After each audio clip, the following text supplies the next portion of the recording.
Crazy Cruise is a pretty decent cartoon. It got off to a slow start, but once it finally started to pick up pace, it wasn't too bad.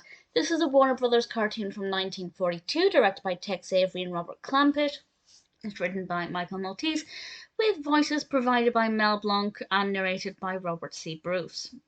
And the narrator is taking us through various parts of the world, and we have snowy environments, desert environments, lakes, different animals, and I don't really want to say too much about anything else really because I don't want to spoil it.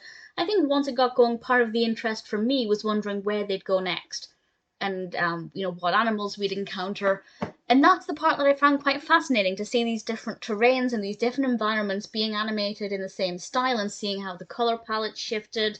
Um, and that for me was pretty interesting.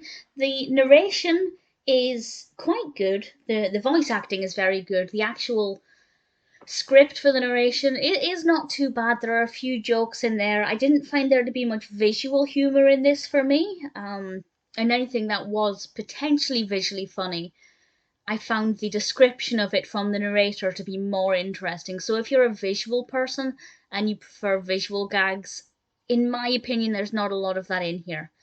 And things that are meant to be visually funny, for example, when we go to Africa, there's something that I think was meant to be visually humorous, and I didn't care for it. So for me, it's definitely more about the clever writing than it is about the visual. That's not to say it's badly animated. It isn't. I actually, as I said, I liked seeing how they animated different environments, different climates. That's fascinating, but not necessarily funny. So I guess it depends on what you're looking for as to how you might enjoy this.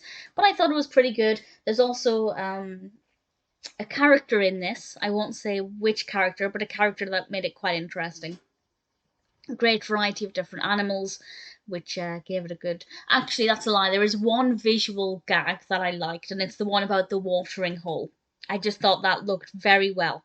Very well. That looked very good, or was executed very well, and was more entertaining to look at than it was to listen to. So there was one bit of visual humour that appealed to me, but the rest of it, it was interestingly animated, not necessarily funny for me.